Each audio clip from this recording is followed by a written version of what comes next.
Le soleil se couchait sur Manhattan, inondant le bureau de Camille Devrault d'une lumière dorée qui se reflétait sur les surfaces chromées et les baies vitrées de son penthouse professionnel. Au 58e étage de la tour obsidiane, le monde semblait minuscule, gérable, parfaitement ordonné selon sa volonté. C'était précisément ainsi que Camille aimait les choses, ordonnées, contrôlées, prévisibles. À 42 ans, Camille avait bâti Devrault Technologies à partir de rien, transformant une start-up précaire en un empire technologique évalué à plusieurs milliards de dollars. Son visage ornait régulièrement les couvertures de Forbes et Fortune, ses tenues faisaient l'objet d'articles dans Vogue Business, et son nom apparaissait invariablement dans les classements des femmes les plus puissantes du monde des affaires.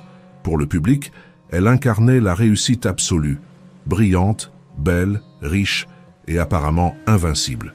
Personne ne connaissait le prix qu'elle avait payé pour ce succès.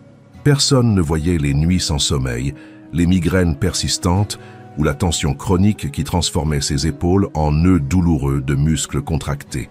Personne ne remarquait que son sourire pour les caméras n'atteignait jamais ses yeux. Camille elle-même préférait ne pas y penser. « Madame Devrault ?» La voix de sa nouvelle assistante, Juliette, interrompit ses pensées via l'interphone. « Votre dernière réunion est annulée. Monsieur Takahashi a dû prendre un vol. Plus tôt pour Tokyo. » Camille soupira, sentant un mélange de soulagement et d'irritation. « Merci, Juliette. Y a-t-il autre chose pour aujourd'hui ?»« Non, madame. Votre agenda est libre jusqu'à demain matin, 8h30. Petit déjeuner d'affaires avec le conseil d'administration. Un rare moment de liberté. » Camille se massa les tempes où une migraine familière commençait à se manifester. « Parfait. Je vais partir dans 1 heure. Vous pouvez y aller. »« Merci, madame. »« Oh, et docteur Moreau a appelé 3 fois. Aujourd'hui. Il dit que c'est urgent. » Camille se raidit. Son médecin personnel n'appelait jamais sans raison. « Connectez-le immédiatement. » La ligne grésilla avant que la voix grave du docteur Moreau ne résonne. « Camille, enfin, j'ai vos résultats. » Elle se redressa dans son fauteuil en cuir italien. « Je vous écoute, docteur. Vos niveaux de cortisol sont dangereusement élevés. Votre tension artérielle aussi. Sans parler de vos enzymes hépatiques qui indiquent un stress chronique sévère. Camille, nous en avons déjà parlé. Vous vous dirigez tout droit vers un infarctus si vous continuez ainsi. » Elle ferma les yeux, essayant d'ignorer la douleur lancinante qui s'intensifiait dans sa tête. « Que suggérez-vous cette fois, docteur? Plus de pilules? Un nouveau régime miracle? » « Non. » La voix du médecin était ferme. « Je vous prescris un repos complet. 2 semaines, minimum. Loin du bureau, loin des écrans, loin de tout ce stress. Un véritable break, Camille. » Un rire sec lui échappa. « Impossible. Nous sommes en pleine négociation avec Soft Vision pour l'acquisition la plus importante de notre histoire. Je ne peux pas disparaître maintenant. Si vous ne disparaissez pas volontairement pour vous reposer, vous disparaîtrez involontairement dans un lit d'hôpital. Ou pire. » Le ton du docteur ne laissait aucune place à la discussion. « Je suis sérieux, Camille. Votre corps vous envoie tous les signaux d'alarme possibles.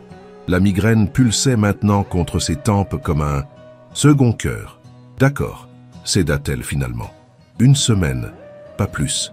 2 semaines, insista le médecin. Et je veux que vous fassiez quelque chose que vous n'avez jamais fait auparavant. Quelque chose qui vous force à lâcher prise, à vous reconnecter avec votre corps. Avez-vous déjà essayé les massages thérapeutiques ?» Camille grimaça. L'idée d'être touchée par un inconnu la mettait profondément mal à l'aise. « Les spas ne sont pas vraiment mon truc, docteur. Ce n'est pas une suggestion. C'est une prescription médicale. J'ai un contact au centre Sérénité dans les Hamptons. C'est discret, luxueux et exactement ce dont vous avez besoin. Je vais les appeler personnellement. » Avant qu'elle ne puisse protester davantage, il avait raccroché. Camille resta immobile, fixant la vue de Manhattan qui s'assombrissait progressivement à mesure que le soleil disparaissait derrière l'horizon. 2 semaines.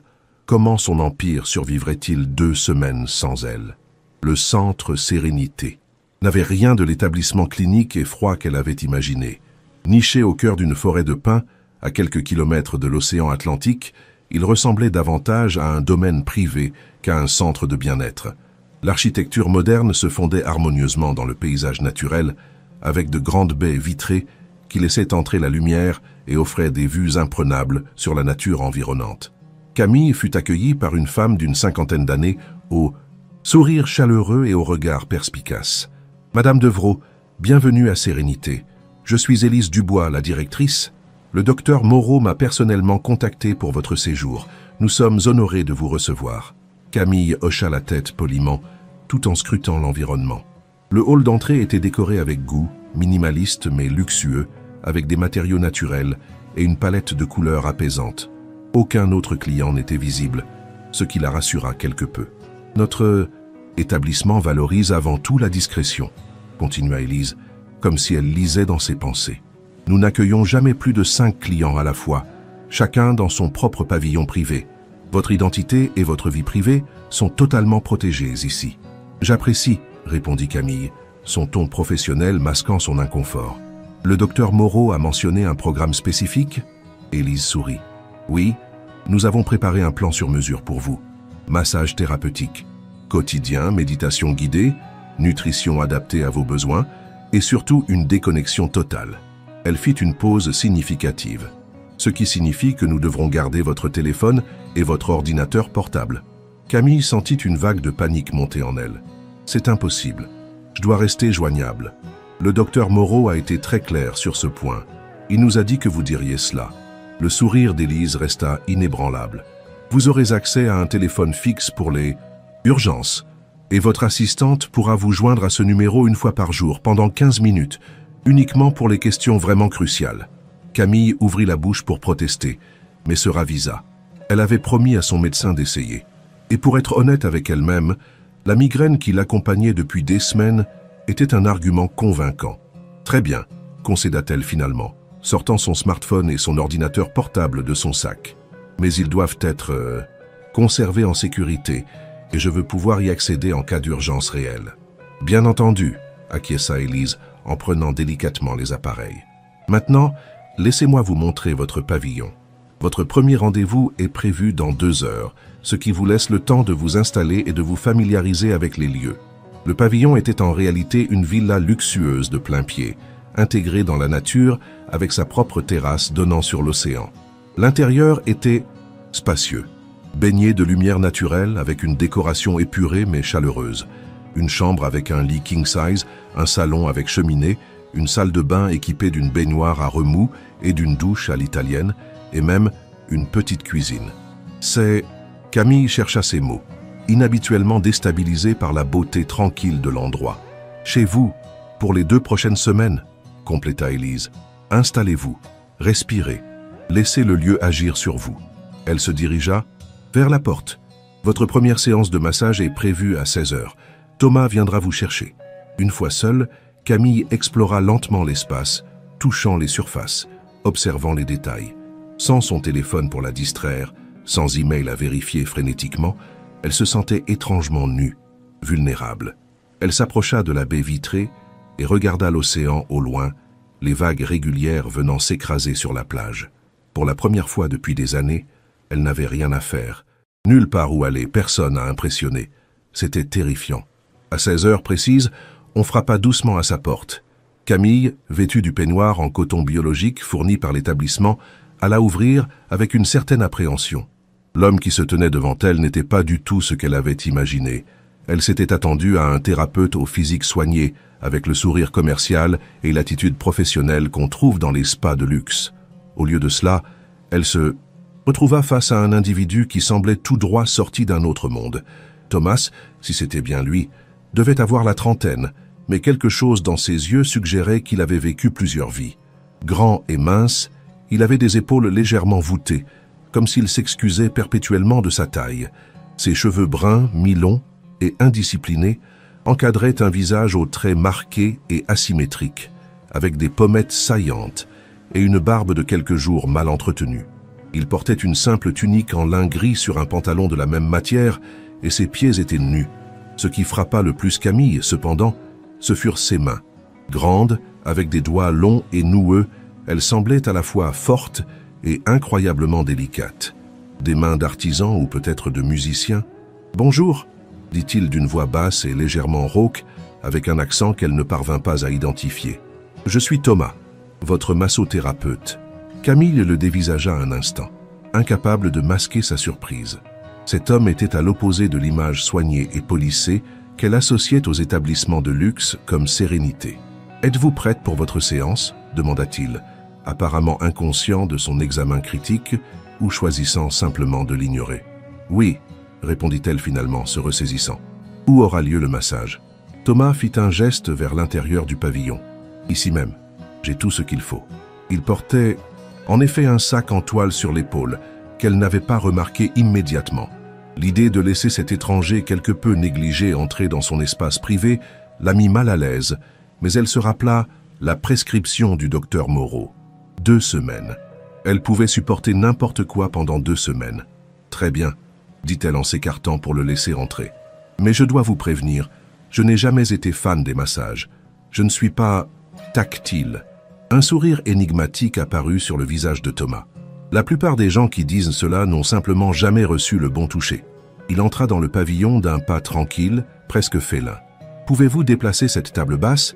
J'installerai ma table de massage ici, face à la vue. » Camille s'exécuta, observant avec une curiosité croissante comment cet homme étrange transformait méthodiquement son salon en espace de soins.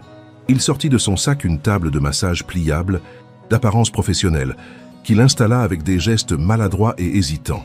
Puis vinrent des draps en coton biologique, des huiles dans de petites bouteilles en verre ambré et quelques pierres polies qu'il disposa de manière désordonnée sur une petite table d'appoint, en renversant presque une dans le processus.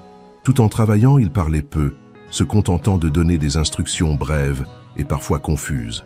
Aucune conversation forcée, aucune tentative de la mettre à l'aise, avec des banalités. Ce que Camille apprécia secrètement malgré son évidente maladresse. « Voilà », dit-il finalement, se tenant à côté de la table préparée de façon approximative. « Je vais sortir pendant que vous vous installez. Allongez-vous sur le ventre sous le drap. Vous pouvez garder vos sous-vêtements si vous préférez. » Une fois seule, Camille hésita. Cette situation entière était en dehors de sa zone de confort. Dans son monde, elle contrôlait tout, anticipait tout. Ici, elle se sentait désorientée, à la merci de cet étrange inconnu aux mains remarquables, mais aux compétences apparemment douteuses. Avec un soupir résigné, elle retira son peignoir et s'allongea sur la table, gardant sa culotte, mais retirant son soutien-gorge. Le drap était doux contre sa peau, mais la table grinçait légèrement sous son poids, semblant mal assemblée. Face à la baie vitrée, elle pouvait voir l'océan au loin, et le ciel qui commençait à se teinter des couleurs du crépuscule. Thomas frappa doucement à la porte. « Puis-je entrer ?»« Oui, » répondit-elle, sa voix trahissant une nervosité inhabituelle. Il entra silencieusement et s'approcha de la table. Sans un mot, il alluma une petite enceinte portable qui diffusa une musique. Pas les mélodies New Age typiques des spas, mais quelque chose de plus organique, quoique avec quelques interruptions et grésillements occasionnels dus à une connexion Bluetooth défaillante. « Avant de commencer, » dit-il en se plaçant à la tête de la table, « j'aimerais que vous preniez 3 respirations profondes. Inspirez par le nez, expirez lentement par la bouche. » Camille s'exécuta, se sentant légèrement ridicule. « Maintenant, » continua-t-il, sa voix devenant plus basse, presque hypnotique malgré un léger bégaiement, « je vais vous demander de faire quelque chose de difficile. Je vais vous demander de lâcher prise. » Un rire nerveux lui échappa. Plus facile à dire qu'à faire. Je sais. Pour la première fois, elle sentit quelque chose comme de la compassion dans sa voix. C'est pourquoi nous allons procéder étape par étape. Pour l'instant, concentrez-vous uniquement sur votre respiration. Rien d'autre n'existe. Ses mains se posèrent maladroitement sur ses épaules, par-dessus le drap, et Camille se raidit instinctivement, non seulement par réflexe, mais aussi par la pression inégale de ses doigts. « Vous êtes en sécurité ici, » murmura-t-il. « Personne ne vous demande rien. Personne n'attend rien de vous. Pour une fois, vous n'avez pas à être Camille Devreau, PDG. Vous pouvez simplement être. » Quelque chose dans ces mots, ou peut-être dans la manière dont ils furent prononcés, toucha une corde sensible en elle. Une émotion inattendue lui serra la gorge, qu'elle réprima immédiatement. Les mains de Thomas commencèrent à bouger, d'abord par-dessus le drap, puis directement sur sa peau, lorsqu'il replia délicatement le tissu pour exposer son dos. Contrairement à ce qu'elle avait imaginé, son toucher n'était ni clinique et impersonnel, ni trop intime. Il y avait quelque chose d'unique dans sa façon de travailler, une présence totale, une attention absolue à chaque muscle, chaque tension, bien que ses mouvements manquaient de fluidité et de technique. Au début, le massage était presque douloureux, tant ses muscles étaient noués par des années de stress et tant Thomas semblait inexpérimenté. Il travaillait avec une concentration intense, trouvant des points de tension dont elle ignorait l'existence, mais appliquant parfois trop de pression, d'autres fois pas assez. Il s'arrêtait fréquemment, comme pour reconsidérer son approche ou chercher un meilleur angle. « Votre corps raconte une histoire », dit-il après un long moment de silence, interrompant maladroitement son propre mouvement. Il parle de quelqu'un qui porte le monde sur ses épaules depuis trop longtemps. Camille ne répondit pas, mais elle sentit une vague d'émotion monter en elle, qu'elle s'empressa de refouler. « Beaucoup de gens viennent ici en pensant qu'ils ont besoin de relaxation, » continua-t-il, ses mains travaillant un nœud particulièrement tenace à la base de sa nuque, avec une intensité qui compensait son manque de technique. Mais ce dont ils ont vraiment besoin, c'est de reconnaissance, de voir leur souffrance reconnue, d'entendre quelqu'un leur dire « Je vois combien c'est dur pour vous ». Une larme traîtresse s'échappa du coin de l'œil de Camille, glissant silencieusement sur le drap. Elle espéra qu'il ne la remarquerait pas. Le massage se poursuivit, Thomas travaillant chaque partie de son corps avec une attention méticuleuse, mais des compétences clairement limitées. Ses mouvements n'avaient rien de spectaculaire ou de particulièrement technique. En fait, à plusieurs reprises, il hésitait, ajustait maladroitement sa position ou appliquait une pression trop forte suivie d'un toucher trop léger. C'était sans aucun doute le massage le plus techniquement médiocre qu'elle ait jamais reçu. Et pourtant, quelque chose se produisait. Progressivement, Camille sentit une chaleur se répandre dans son corps, comme si chaque muscle libéré permettait à son énergie de circuler à nouveau. Sa respiration devint plus profonde, plus régulière. Sa conscience de l'environnement extérieur s'estompa, remplacée par une attention nouvelle portée aux sensations internes. Elle perdait la notion du temps. Le massage aurait pu durer 1 heure ou 3, elle n'aurait su le dire. Thomas travaillait en silence, maintenant, ses mains communiquant tout ce qui devait être dit, malgré leur maladresse occasionnelle. Finalement, ses mouvements ralentirent, devinrent plus légers, jusqu'à ce qu'il ne fasse plus que reposer ses mains sur son dos, immobile, mais incroyablement présente. « Nous avons terminé pour aujourd'hui, » dit-il doucement. « Prenez votre temps pour revenir. Il n'y a aucune urgence. » Elle l'entendit s'éloigner discrètement, puis la porte s'ouvrir et se refermer. Elle resta allongée, incapable de bouger, comme si son corps avait oublié comment fonctionner dans le monde réel. Lorsqu'elle se redressa, finalement, enveloppant son corps dans le drap, elle fut surprise de constater que le soleil s'était couché. La pièce n'était plus éclairée que par quelques bougies que Thomas avait allumées avant de partir. Et plus surprenant encore, sa migraine avait disparu. Les jours suivants établirent une routine que Camille n'aurait jamais cru possible d'apprécier. Les matins commençaient par une méditation guidée avec Élise, suivie d'un petit déjeuner nutritif préparé spécifiquement pour elle. Les après-midi étaient consacrés à des promenades dans la nature ou à des moments de lecture dans un hamac face à l'océan. Et chaque soir, à 16 heures précises, Thomas arrivait pour sa séance de massage. Chaque séance était différente de la précédente. Parfois, il parlait pendant qu'il travaillait, partageant des observations sur la façon dont son corps réagissait ou racontant des histoires énigmatiques qui semblaient toujours avoir un sens caché. D'autres fois, il restait complètement silencieux, créant un espace méditatif où seule existait la connexion entre ses mains et les tensions qu'elle libérait. Ce qui ne changeait jamais, c'était cette qualité particulière de présence qu'il apportait. Pendant les séances, Camille avait l'impression que rien d'autre n'existait pour lui que ce moment précis, ce muscle spécifique sous ses doigts. C'était une forme d'attention qu'elle n'avait jamais expérimentée auparavant, totale, inconditionnelle, sans attente. Techniquement, il était indéniablement médiocre. Ses mouvements manquaient souvent de fluidité, il improvisait visiblement, et il lui arrivait fréquemment de s'interrompre pour reconsidérer son approche. Il appliquait parfois trop de pression, puis pas assez, et semblait constamment chercher le bon rythme sans jamais vraiment le trouver. Un observateur extérieur l'aurait sans doute qualifié de massothérapeute, amateur voire incompétent. Et pourtant les résultats étaient indéniables. Non seulement ses migraines avaient cessé, mais elle dormait mieux qu'elle ne l'avait fait depuis des années. Son corps, habituellement tendu comme un arc, commençait à se détendre. Même son visage semblait différent lorsqu'elle se regardait dans le miroir, moins sévère, plus ouvert. Le 5e jour, alors que Thomas travaillait sur ses épaules avec sa maladresse habituelle, elle se surprit à lui poser une question. « La première initiative de conversation qu'elle prenait depuis le début de son séjour. Comment êtes-vous arrivé ici? À Sérénité? Ses mains marquèrent une pause imperceptible avant de reprendre leur travail.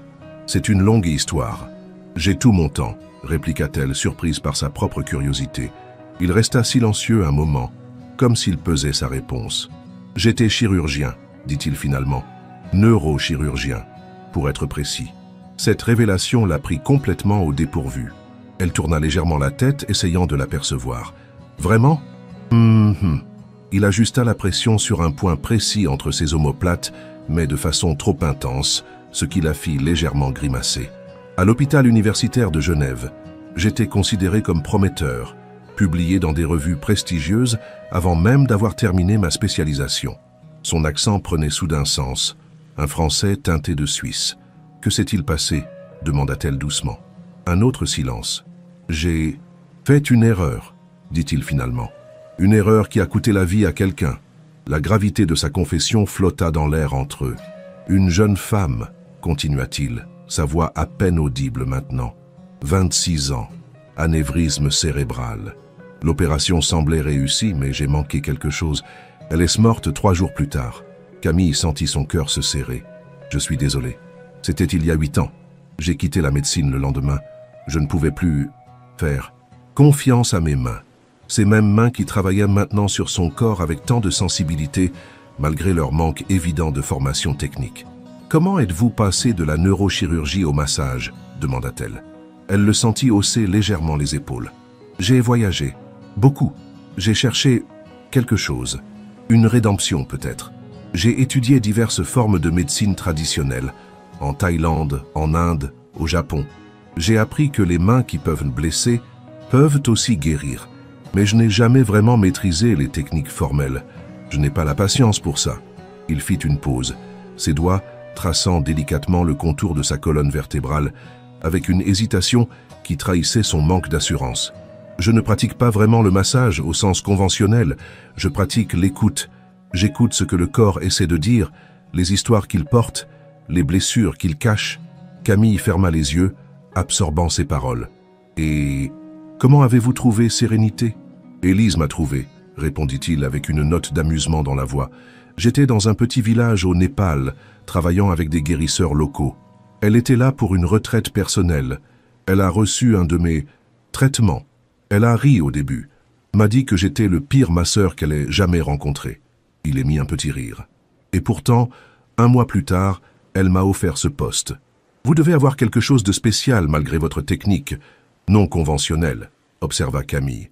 Il émit un petit rire. « Ou peut-être qu'Élise a vu quelque chose en moi que je ne vois pas moi-même. » Ses mains s'immobilisèrent un instant. « Comme je vois des choses en vous que vous ne voyez peut-être pas. » Cette remarque la fit se raidir légèrement. « Que voyez-vous ?»« Une femme qui a construit une forteresse autour d'elle-même, » répondit-il, sans hésitation. « Une femme brillante qui a appris à vivre uniquement dans sa tête, en négligeant la sagesse de son corps.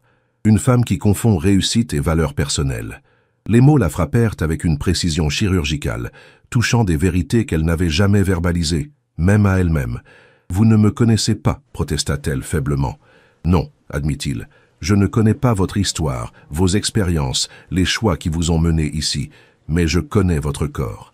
Et le corps ne ment jamais. » Le reste de la séance se déroula dans un silence chargé. Pour la première fois, Camille se sentit véritablement vulnérable sous ses mains, non pas physiquement, mais comme si ses doigts, qui démêlaient ses nœuds musculaires, malgré leur maladresse technique, démêlaient également quelque chose de plus profond en elle. Lorsqu'il partit ce soir-là, elle resta longtemps éveillée, regardant l'océan à travers la baie vitrée, réfléchissant à ses paroles et à l'étrange tournure que prenait son séjour à Sérénité. Le 7e jour, un événement inattendu vint perturber la routine établie. Camille venait de terminer son déjeuner lorsqu'Élise apparut sur sa terrasse, l'air inhabituellement préoccupé. « Madame Devrault, pardonnez cette intrusion. Vous avez une visiteuse qui insiste pour vous voir. » Camille fronça les sourcils. Personne ne savait qu'elle était ici, à l'exception de son assistante et de son médecin, et tous deux avaient promis une discrétion absolue. « Qui est-ce ?»« Victoria Beaumont, » répondit Élise, observant attentivement sa réaction. Camille sentit son sang se glacer dans ses veines. Victoria Beaumont. la femme la plus influente du monde de la finance, PDG de Beaumont Holdings, et sa plus féroce concurrente depuis une décennie. Leur rivalité était légendaire dans les cercles d'affaires, alimentée par des années de compétition acharnée et de coups bas occasionnels. « Comment m'a-t-elle trouvé ?» demanda Camille, sa voix retrouvant instantanément le tranchant qui la caractérisait dans les salles de conseil d'administration. « Elle n'a pas voulu le dire, » répondit Élise, clairement mal à l'aise. « J'ai essayé de lui expliquer notre politique de confidentialité, mais elle a été insistante. Elle affirme que c'est une question de la plus haute importance. » Camille se leva, son corps redevenant automatiquement rigide, sa posture défensive. « Où est-elle maintenant ?» Dans le salon principal, je lui ai dit que je vérifierais si vous étiez disposé à la recevoir. Après un moment de réflexion, Camille hocha la tête. « Très bien. Dites-lui que je la rejoindrai dans 10 minutes. » Ces 10 minutes furent consacrées à une transformation rapide mais complète. Camille troqua sa tenue décontractée contre un pantalon de lin noir et un chemisier en soie crème qu'elle avait heureusement emporté. Elle coiffa ses cheveux en un chignon impeccable, appliqua un maquillage léger mais précis et enfila les seules chaussures à talons qu'elle avait apportées. Lorsqu'elle entra dans le salon principal, elle était redevenue la Camille Devrault que le monde des affaires connaissait et craignait, composée, impénétrable, redoutable. Victoria Beaumont se tenait devant la cheminée, contemplant les flammes. À 50 ans, elle était l'incarnation de l'élégance française old money. Grande, mince, avec des cheveux blonds coupés en un carré parfait, vêtue d'un tailleur Chanel impeccable et de bijoux discrets mais visiblement coûteux. Elle se tourna lentement à l'entrée de Camille, un sourire calculé sur ses lèvres rouges. « Camille, ma chère, quelle retraite charmante vous avez trouvée là. »« Victoria. » Camille inclina légèrement la tête en guise de salutation, maintenant une distance prudente. « À quoi dois-je cette surprise ?» Victoria fit un geste élégant de la main. « Ne pourrions-nous pas d'abord échanger quelques civilités? Comment se porte votre séjour? J'ai entendu dire que les traitements ici sont transformateurs. Épargnons-nous les banalités, » répliqua Camille froidement. « Nous savons toutes les deux que vous n'êtes pas venus jusqu'ici pour vous enquérir de ma santé. » Un rire cristallin échappa à Victoria, toujours aussi direct. « C'est ce que j'ai toujours admiré chez vous, Camille. » Elle s'avança, réduisant l'espace entre elles. « Très bien. Je suis venu vous faire une proposition. Je vous écoute. » Victoria la dévisagea un moment, comme si elle évaluait la meilleure approche. « J'ai appris que vous étiez en négociation avancée pour acquérir Softvision. » Camille maintint son expression impassible, bien que cette information la troublât profondément. Ces négociations étaient supposées être strictement confidentielles. « Softvision représente un élément crucial dans ma stratégie d'expansion en Asie, » continua Victoria. « Leurs technologies de reconnaissance faciale sont exactement ce dont Beaumont Holdings a besoin pour finaliser notre plateforme de sécurité financière. Si vous êtes venu me demander de me retirer de l'acquisition, vous perdez votre temps, » déclara Camille, croisant les bras. « Les négociations sont trop avancées. » Victoria sourit, un sourire qui n'atteignait pas ses yeux. « Je ne suis pas venu vous demander de vous retirer. Je suis venu vous l'acheter. »« Pardon ? Je vous offre $1 million, » annonça Victoria, son ton aussi désinvolte que si elle commentait la météo. « Pas à Devrault Technologies. À vous personnellement. $1 million en échange de votre retrait des négociations avec Softvision. » Camille la fixa, abasourdie par l'audace de cette proposition. « Vous me proposez un pot de vin? Sérieusement, Victoria? Je préfère voir cela comme une compensation pour votre temps et vos efforts. » Victoria sortit une cigarette d'un étui en or, puis sembla se rappeler qu'elle était dans un centre de bien-être et la rangea. « Vous avez fait le travail préliminaire, identifié la cible, entamé les négociations. Pourquoi ne seriez-vous pas récompensé pour cela? Parce que c'est illégal? Contraire à l'éthique? Complètement fou ?» Camille secoua la tête, incrédule. « Qu'est-ce qui vous fait penser que j'accepterais une telle proposition ?» Victoria la regarda longuement, son expression devenant plus sérieuse. « Parce que vous êtes fatiguée, Camille. Je le vois, cette façade que vous maintenez. La PDG implacable, la visionnaire infatigable, elle s'effrite. Vous êtes ici, dans ce centre de retraite, parce que votre corps vous lâche, votre esprit aussi peut-être. » Ces mots touchèrent un point sensible, trop proche de la vérité que Camille avait tenté d'ignorer. « $1 million, » reprit Victoria plus doucement. « Assez pour disparaître pendant 1 an, ou 2, pour vous retrouver, vous reposer véritablement. N'est-ce pas ce dont vous avez réellement besoin? Pendant un instant, Camille fut tentée. Non pas par l'argent, elle en avait plus qu'elle ne pourrait en dépenser en plusieurs vies, mais par la promesse implicite d'évasion, de liberté, une porte de sortie du cycle infernal dans lequel elle s'était enfermée. Puis la réalité de ce qui était proposé la frappa à nouveau et sa résolution se raffermit. « Ma réponse est non, Victoria. Maintenant, si vous voulez bien m'excuser, j'ai une séance de méditation qui m'attend. » Victoria haussa un sourcil parfaitement épilé. « Vous êtes sûr ? $1 million pour une simple signature, ou plutôt l'absence de signature, c'est probablement l'argent le plus facilement gagné qui vous sera jamais proposé. »« Ma réponse reste non, » répéta Camille, se dirigeant vers la porte. « Et la prochaine fois que vous souhaitez me faire une proposition commerciale, contactez mon bureau comme tout le monde. Ce lieu est censé être mon sanctuaire. Comme vous voudrez. » Victoria récupéra son sac à main Hermès sur un fauteuil. « Mais l'offre reste valable jusqu'à la fin de votre séjour ici. Appelez-moi si vous changez d'avis. » Elle tendit une carte de visite que Camille ne prit pas. « Au revoir, Victoria. » Après le départ de sa rivale, Camille resta immobile dans le salon, son corps à nouveau tendu, tous les bénéfices de sa semaine de relaxation semblant s'être évaporés en quelques minutes. Comment Victoria avait-elle découvert sa présence ici? Et plus inquiétant encore, comment avait-elle appris pour les négociations avec Soft Vision? Y avait-il une fuite dans son entreprise? Quelqu'un en qui elle avait confiance la trahissait-il? Ces questions tourbillonnaient dans son esprit, ramenant avec elle l'anxiété familière qui l'avait accompagnée pendant des années. Sa migraine menaçait de revenir, pulsant doucement à ses tempes. Elle avait besoin de parler à quelqu'un, d'agir, de reprendre le contrôle de la situation.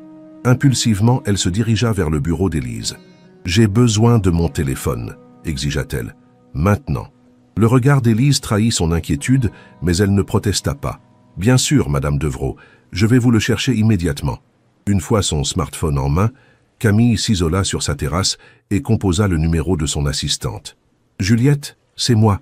J'ai besoin que vous fassiez quelques vérifications discrètes. » Pendant une heure, elle donna des instructions, analysa la situation, élabora des stratégies. Son cerveau de PDG était pleinement réactivé, calculant, anticipant, planifiant. C'était comme enfiler un vieux costume confortable, restrictif peut-être, mais familier et rassurant. Elle était tellement absorbée par ses machinations qu'elle ne remarqua pas l'heure qui passait. Ce n'est que lorsqu'une ombre tomba sur elle qu'elle leva les yeux et vit Thomas, debout à l'entrée de la terrasse, son sac de massage sur l'épaule. « Oh !» dit-elle surprise. « Je n'ai pas vu l'heure. » Il l'observait avec une expression indéchiffrable. « Je peux revenir plus tard, si vous préférez. » Camille hésita. Une partie d'elle voulait continuer ce qu'elle avait commencé, reprendre pleinement les rênes de son entreprise, résoudre ce mystère de la fuite d'informations. Mais une autre partie, une partie qu'elle commençait tout juste à reconnaître, aspirait au calme que les mains de Thomas lui avaient apporté ces derniers jours, malgré leur maladresse évidente. « Non », décida-t-elle finalement, éteignant son téléphone. « Je suis prête pour ma séance. » Le massage ce jour-là fut différent. Thomas semblait sentir le changement en elle, la tension revenue, les défenses reconstruites. Il travailla plus profondément, plus intensément, comme s'il cherchait à déloger physiquement les préoccupations qui s'étaient réinstallées en elle. Ses mouvements étaient toujours techniquement imparfaits. Il appliquait parfois trop de pression, s'attardait trop longtemps au même endroit, ou semblait perdre momentanément le fil de ce qu'il faisait. Mais il y avait une intentionnalité, une présence dans son toucher qui transcendait ses maladresses. « Vous êtes revenu dans votre tête », observa-t-il après un long silence. Camille ne répondit pas immédiatement. « J'ai eu une visite aujourd'hui », dit-elle finalement. « Une concurrente professionnelle. »« Je sais, Élise m'en a parlé. » Bien sûr.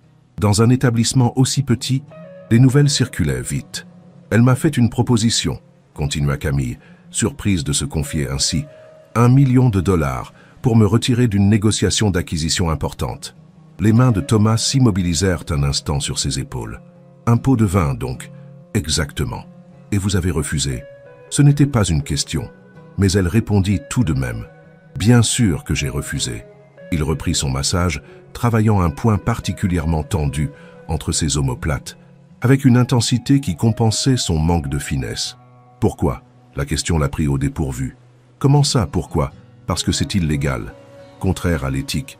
Ce n'est pas ainsi que je conduis mes affaires.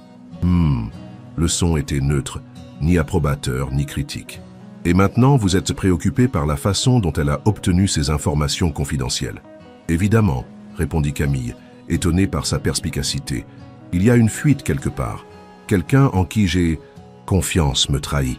Thomas resta silencieux un moment, ses mains travaillant méthodiquement le long de sa colonne vertébrale, s'arrêtant parfois pour ajuster sa position ou reconsidérer son approche. Ou peut-être, dit-il finalement, que l'information circule simplement, comme l'eau, comme le sang dans les veines, comme l'énergie dans le corps. Elle fronça les sourcils. Ce sont des informations commerciales sensibles, pas des métaphores New Age. Un léger rire lui échappa. Tout est connecté, Camille. Dans le corps humain, aucun système ne fonctionne en isolation. Le système nerveux, circulatoire, lymphatique, musculaire, tous interconnectés, tous en communication constante. Pourquoi le monde des affaires serait-il différent? Parce que dans les affaires, la confidentialité est cruciale, répliqua-t-elle, irritée par son apparente naïveté. Est-ce vraiment le cas? Sa voix était douce, mais ses mots étaient incisifs. Ou est-ce simplement une autre illusion de contrôle? Cette remarque la fit se raidir. Vous ne comprenez pas comment fonctionne mon monde. Peut-être pas, concéda-t-il, ou peut-être que je le vois simplement d'une perspective différente. Ses mains remontèrent vers sa nuque, travaillant les muscles tendus à la base de son crâne, avec une concentration intense qui semblait compenser son manque évident de formation. Qu'est-ce qui vous préoccupe vraiment, Camille? La fuite d'informations? Ou le fait que, pendant un instant, vous avez été tenté par cette offre? Sa respiration se bloqua. Comment avait-il deviné? Je ne sais pas de quoi vous parlez, nia-t-elle automatiquement. Il ne la contredit pas, se contentant de continuer son travail en silence. Mais ce silence même était éloquent, comme s'il lisait en elle aussi facilement qu'un livre ouvert. Ce n'était pas pour l'argent, admit-elle finalement, les mots s'échappant d'elle presque involontairement.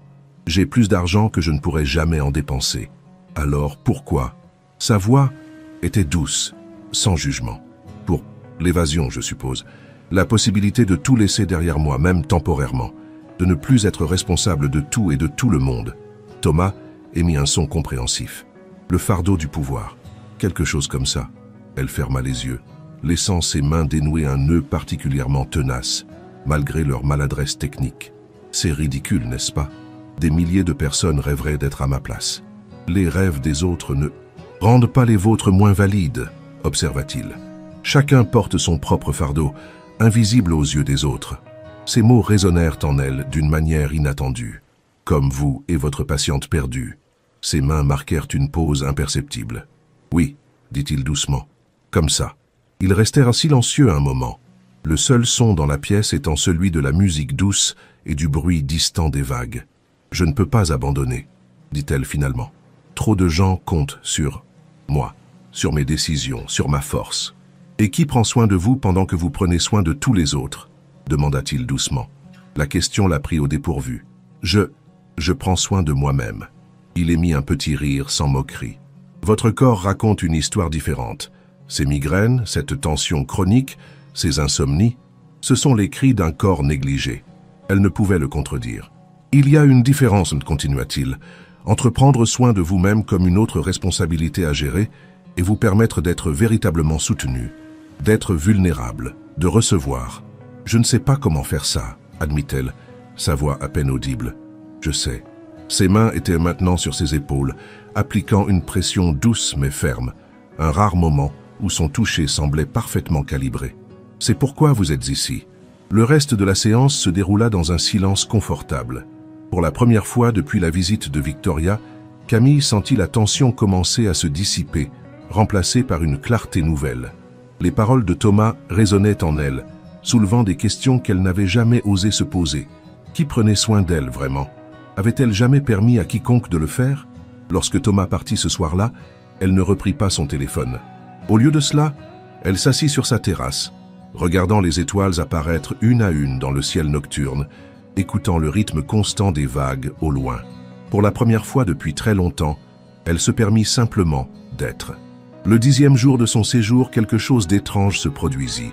Thomas n'arriva pas à l'heure habituelle pour sa séance de massage. Camille attendit, d'abord avec impatience, puis avec une inquiétude croissante. À 16h30, elle sortit de son pavillon et se dirigea vers le bâtiment principal pour se renseigner. Elle trouva Élise dans son bureau, en pleine conversation téléphonique. La directrice lui fit signe d'attendre et termina rapidement son appel. « Madame Devrault, je m'apprêtais justement à venir vous voir, dit-elle en se levant. Je dois vous présenter mes excuses. Thomas ne pourra pas assurer votre séance aujourd'hui. » Camille sentit une déception disproportionnée face à cette nouvelle. « Est-il malade ?» Élise hésita comme si elle pesait ses mots. « Pas exactement. Il a dû s'absenter pour des raisons personnelles urgentes. » Quelque chose dans son ton éveilla la curiosité de Camille. « Quel genre de raisons personnelles ?»« Je ne suis pas autorisé à discuter des affaires privées de notre personnel, » répondit Élise diplomatiquement. « Mais je peux vous proposer les services d'un autre thérapeute pour aujourd'hui. Sophie est excellente, spécialisée en massage suédois et thérapie crânio-sacrée. »« Non, merci, » refusa poliment mais fermement Camille. « Je préfère attendre le retour de Thomas. Sera-t-il de retour demain ?» Élise sembla mal à l'aise. « Je ne peux pas vous le garantir. Ces choses sont parfois imprévisibles. » L'attitude évasive de la directrice ne fit qu'intensifier la curiosité de Camille. Il y avait clairement quelque chose qu'on ne lui disait pas. « Je comprends, » dit-elle finalement. « Veuillez me tenir informé quand vous aurez plus de précisions. » Retour dans son pavillon, Camille se sentit étrangement désœuvrée. Elle réalisa à quel point les séances avec Thomas étaient devenues le point d'ancrage de ses journées, un moment qu'elle anticipait avec un mélange d'appréhension et d'attente. Elle tenta de lire puis d'écouter de la musique, mais rien ne parvenait à captiver son attention. Finalement, elle décida de faire une longue promenade sur la plage, espérant que l'air marin et l'exercice physique apaiseraient son inexplicable agitation. La plage était déserte, comme toujours. Sérénité avait apparemment un accès privé à cette portion du littoral, garantissant une intimité totale à ses clients. Camille marcha longtemps, ses pieds nus dans le sable encore chaud du soleil de l'après-midi, son esprit vagabondant. Elle pensait à Thomas, à ses mains qui, malgré leur maladresse technique, semblèrent lire son corps comme une carte, à sa voix apaisante qui prononçait des vérités qu'elle n'était pas prête à entendre. Elle pensait à l'histoire qu'il lui avait racontée, ce brillant neurochirurgien transformé en guérisseur itinérant par une tragédie professionnelle. Elle se demandait quelle part de cette histoire était vraie et quelle part était une construction soigneusement élaborée pour créer une mystique thérapeutique. Au bout d'une heure de marche, alors que le soleil commençait à descendre vers l'horizon, elle aperçut une silhouette au loin. À mesure qu'elle s'approchait, elle reconnut la stature distinctive de Thomas assis seul sur un rocher face à l'océan. Elle hésita, ne sachant pas s'il souhaitait être dérangé. Mais quelque chose dans sa posture, légèrement voûtée, comme s'il portait un poids invisible, l'attira irrésistiblement. « Thomas » appela-t-elle doucement en s'approchant. Il se retourna visiblement surpris de la voir. « Camille ?» Il ne souriait pas, et ses yeux semblaient de plus sombres que d'habitude, marqués par une fatigue évidente. « Je suis désolé pour aujourd'hui. Ce n'est pas... »« C'est grave, » répondit-elle, s'arrêtant à quelques pas de lui. « Élise m'a dit que vous aviez une urgence personnelle. » Il hocha la tête sans élaborer, son regard retournant vers l'océan. Camille hésita, puis demanda « Puis-je me joindre à vous ?» Après un moment de silence, il fit un léger geste de la main, l'invitant à s'asseoir sur le rocher à côté de lui. Elle s'installa, respectant l'espace entre eux, consciente qu'il se trouvait dans une configuration inhabituelle, non plus thérapeute et cliente, mais deux personnes partageant simplement un moment sur une plage. « C'est un endroit magnifique », observa-t-elle pour briser le silence. Il ramassa un galet et le fit tourner entre ses doigts. « J'aime venir ici. L'océan a une façon de remettre les choses en perspective. » Ils restèrent silencieux un moment, regardant les vagues qui venaient s'écraser sur le rivage dans un rythme hypnotique. « C'est l'anniversaire de sa mort, aujourd'hui, » dit-il soudainement, sa voix à peine audible, par-dessus le bruit des vagues. « Ma patiente, celle que j'ai perdue. » Camille sentit son cœur se serrer. « Je suis désolée, » murmura-t-elle, ne sachant pas quoi dire d'autre. « 8 ans, » continua-t-il, comme s'il parlait plus à lui-même qu'à elle. « 8 ans. Et parfois, j'ai l'impression que c'était hier. Je vois encore son visage. J'entends encore la voix de ses parents quand je leur ai annoncé qu'elle n'avait pas survécu. » Il lança le galet dans l'eau avec un geste brusque. « Le pire, c'est que je ne sais même pas exactement ce qui s'est passé. L'opération semblait parfaite. Tous les indicateurs étaient bons. Et puis, une complication post-opératoire imprévisible. » Il secoua la tête. « Ou peut-être pas si imprévisible. Peut-être que j'ai manqué quelque chose. Peut-être que j'étais trop confiant, trop pressé, trop humain, compléta doucement Camille. Il la regarda, surpris par sa réponse. Vous étiez humain, répéta-t-elle. Les humains font des erreurs. Même les plus brillants, les plus doués, les plus attentifs d'entre nous. Un sourire triste effleura ses lèvres. C'est une erreur qui a coûté une vie. Oui, reconnut-elle. Et c'est terrible, tragique, impardonnable peut-être à vos yeux. Mais cela ne définit pas qui vous êtes. N'est-ce pas le cas? Demanda-t-il avec une intensité soudaine. Nos actions ne définissent-elles pas qui nous sommes? Nos actions, oui, au pluriel. Pas une seule action, aussi conséquente soit-elle. Elle se tourna pour le regarder directement. Vous m'avez dit que vous étiez un neurochirurgien publié avant même d'avoir terminé votre spécialisation. Combien de vies avez-vous sauvées avant cette tragédie? Combien de patients ont retrouvé une qualité de vie grâce à vos compétences? Il resta silencieux, absorbant ses paroles. Et maintenant, continua-t-elle, vous utilisez vos mains pour guérir d'une autre manière. Vous aidez des personnes comme moi à retrouver un équilibre, à nous reconnecter avec notre corps, à apaiser nos souffrances. Ce n'est guère comparable à la neurochirurgie, dit-il avec une pointe d'amertume. Surtout avec ma technique, limitée. N'est-ce pas? Elle haussa un sourcil. Quand je suis arrivé ici, j'avais des migraines chroniques, des insomnies, une tension artérielle dangereusement élevée. Après une semaine de vos massages médiocres, tout cela a pratiquement disparu. Si ce n'est pas de la guérison, qu'est-ce que c'est?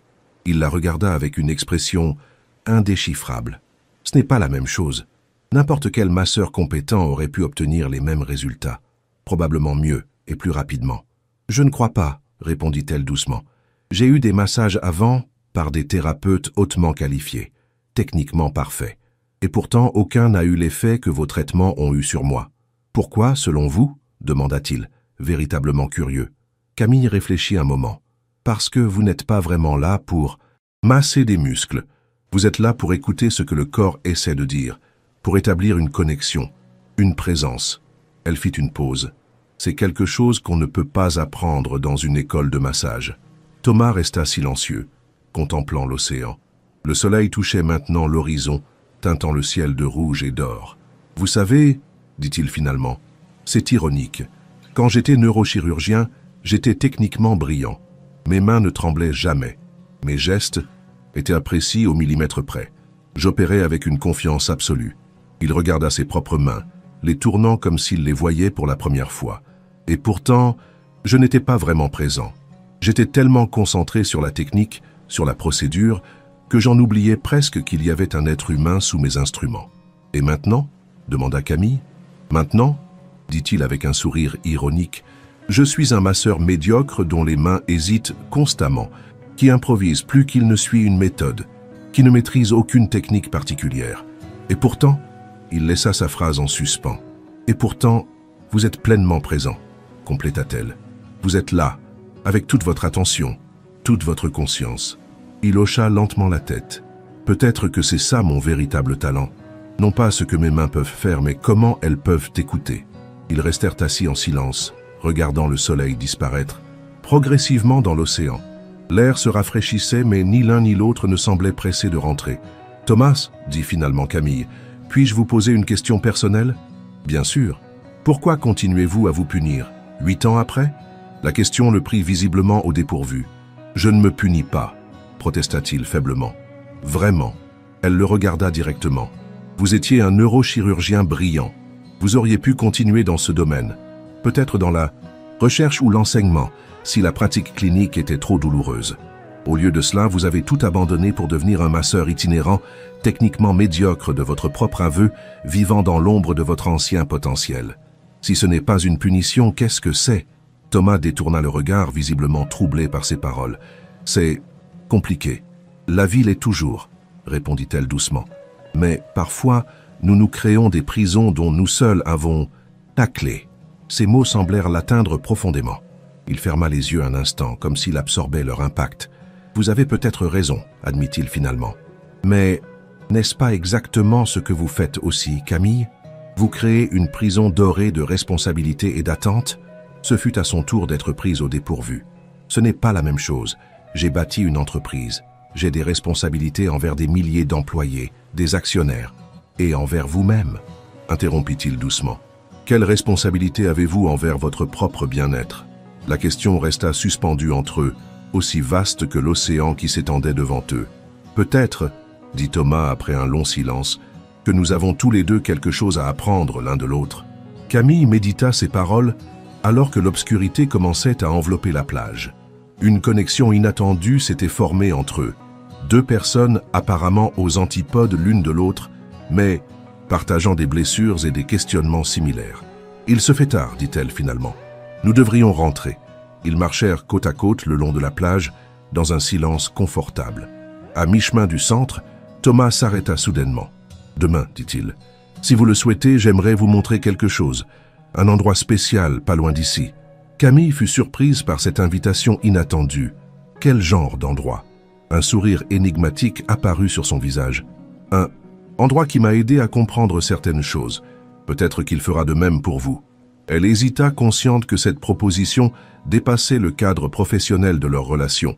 Mais après la conversation qu'ils venèrent d'avoir, les limites semblaient déjà avoir été redéfinies. « D'accord, » accepta-t-elle. « Montrez-moi cet endroit spécial. » Le lendemain matin, Camille se réveilla avec une étrange anticipation. La journée s'annonçait magnifique. Un ciel bleu sans nuages, une légère brise marine et une température idéale. Elle s'habilla simplement, optant pour un pantalon de randonnée léger, un t-shirt en coton et des chaussures confortables, comme Thomas le lui avait suggéré la veille. Il l'attendait devant son pavillon à 10 heures précises, vêtu similairement mais avec un vieux sac à dos usé sur l'épaule. Il semblait différent aujourd'hui, plus détendu, plus ouvert, comme si leur conversation de la veille avait allégé quelque peu le poids qu'il portait. « Prête pour l'aventure ?» demanda-t-il avec un sourire. « Aussi prête qu'on peut l'être quand on ne sait pas où l'on va », répondit-elle avec une légère taquinerie. « L'incertitude fait partie du voyage », philosopha-t-il. « Venez, c'est à environ 1 heure de marche. » Ils quittèrent l'enceinte de sérénité et s'engagèrent sur un sentier côtier qui serpentait le long des falaises. La marche était parfois exigeante, mais Camille se surprit à apprécier l'effort physique, la sensation de ses muscles travaillant, de son cœur battant plus fort, de l'air marin emplissant ses poumons. Thomas marchait à un rythme tranquille, s'arrêtant occasionnellement pour lui montrer une plante particulière ou un point de vue spectaculaire. Il parlait peu, mais quand il le faisait, c'était avec une passion évidente pour la nature environnante. « Comment avez-vous découvert cet endroit ?» demanda Camille alors qu'il contournait un promontoire rocheux. « Par hasard, » répondit-il. « Peu après mon arrivée à Sérénité, j'avais besoin de m'échapper, de trouver un lieu où je pourrais être seul avec mes pensées. J'ai marché sans but précis et je suis tombé dessus. Et vous y retournez souvent ?» Il hocha la tête. « Chaque semaine si je le peux. C'est devenu une sorte de rituel. » Après environ 1 heure de marche, le sentier s'éloigna légèrement de la côte pour s'enfoncer dans une petite forêt de pins. L'air y était plus frais, parfumé de résine et d'humus. Thomas ralentit le pas, regardant autour de lui comme s'il cherchait quelque chose. « Par ici », dit-il finalement, quittant le sentier pour s'engager entre les arbres. Camille le suivit, intriguée. Ils marchèrent encore quelques minutes avant d'atteindre une petite clairière. Et c'est là qu'elle le vit. Au centre de la clairière se dressait un arbre immense, différent des pins environnants. C'était un chêne centenaire, massif et majestueux, avec un tronc si large que plusieurs personnes, se tenant par la main, n'auraient pu l'encercler. Ses branches s'étendaient dans toutes les directions, comme les bras d'un géant bienveillant, créant un dôme naturel de feuillage vert. « C'est magnifique », murmura Camille, véritablement impressionnée. « N'est-ce pas ?» Thomas s'approcha de l'arbre et posa respectueusement une main sur son écorce rugueuse. Un chêne solitaire, au milieu d'une forêt de pins. Personne ne sait comment il est arrivé ici, si loin de ses semblables. Il ne devrait pas être là et pourtant il prospère. Il fit signe à Camille de s'approcher. « Venez, touchez-le. » Elle s'avança et posa sa main à côté de celle de Thomas. L'écorce était chaude au toucher, vivante sous ses doigts. Elle pouvait presque sentir la lente pulsation de la sève sous la surface. « Cet arbre est probablement là depuis 400 ou 500 ans, » expliqua Thomas. « Il a survécu à des tempêtes, des sécheresses, peut-être même des incendies. Regardez ici. » Il indiqua une large cicatrice sur le tronc. La foudre l'a frappé il y a longtemps. Il aurait pu mourir, mais il a guéri. Il a intégré cette blessure à sa structure et a continué à grandir. Camille comprenait maintenant pourquoi cet endroit était si spécial pour lui. Une métaphore de résilience. Exactement. Il s'assit au pied de l'arbre et l'invita à faire de même. La première fois que je suis venu ici, j'étais dans un moment très sombre. Je me demandais si j'avais encore une raison de continuer. Et puis j'ai vu cet arbre, si fort, si ancien, portant les cicatrices de ses épreuves, mais toujours debout, toujours vivant. Il fit une pause. Il m'a rappelé que nos blessures ne sont pas nécessairement des fins, mais peuvent être des commencements. Ils restèrent assis en silence pendant un moment, adossés au tronc massif, écoutant le bruissement des feuilles au-dessus d'eux et le chant distant des oiseaux. « Je comprends pourquoi vous aimez venir ici », dit finalement Camille. « On s'y sent. Connecté à quelque chose de plus grand. » Thomas sourit. « C'est exactement ça. Dans notre monde moderne, nous oublions souvent que nous faisons partie de quelque chose de plus vaste, de plus ancien que nous. Nos vies semblent si importantes, si urgentes. Mais pour cet arbre, nous ne sommes que des visiteurs éphémères. » Il sortit de son sac à dos une gourde et 2 pommes, en offrant une à Camille. J'ai pensé que nous pourrions avoir un petit pique-nique. Elle accepta avec gratitude, réalisant soudain qu'elle avait faim.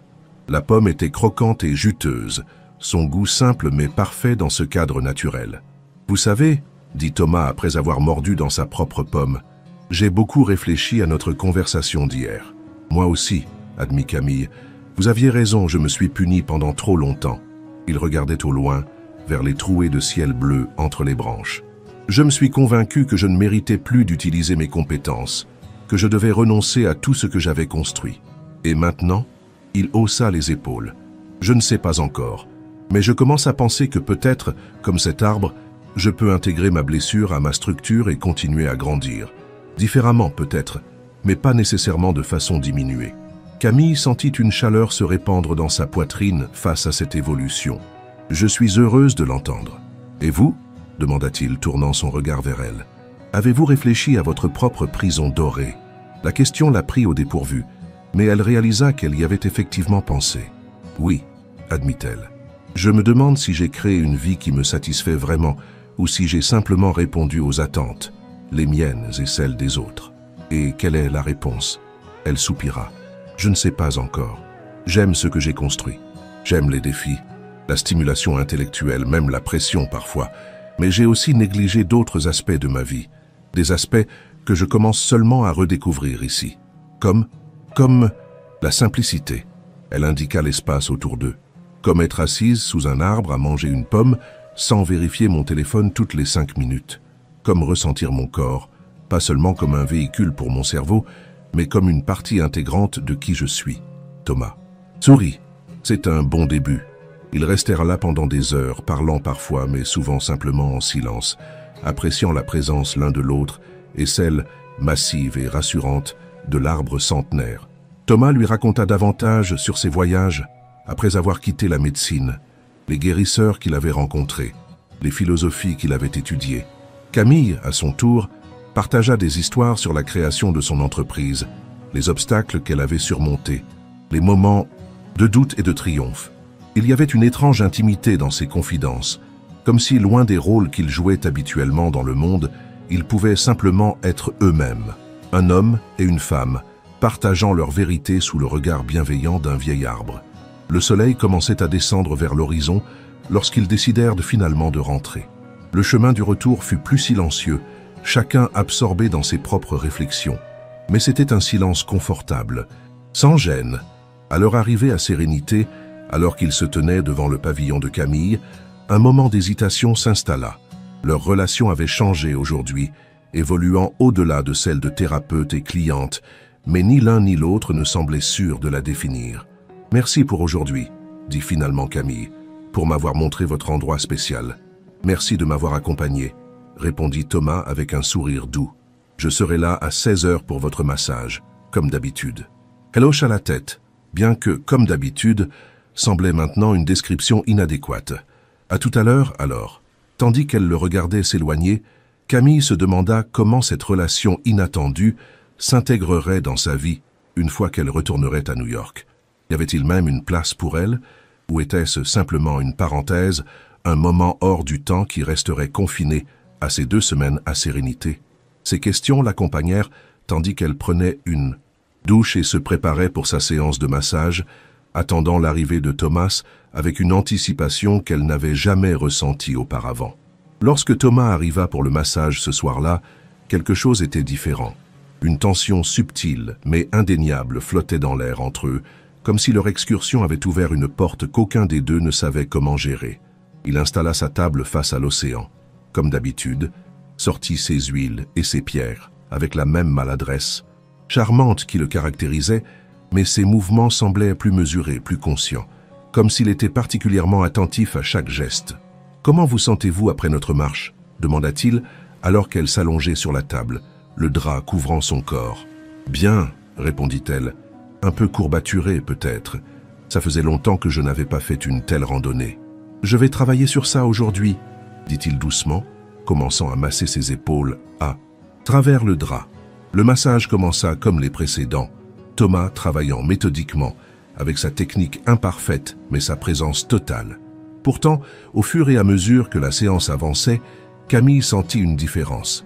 Ses mains semblaient plus assurées, comme si les révélations partagées sous le chêne centenaire avaient libéré quelque chose en lui. « Vous êtes différent aujourd'hui », observa-t-elle, sa voix légèrement étouffée par la position.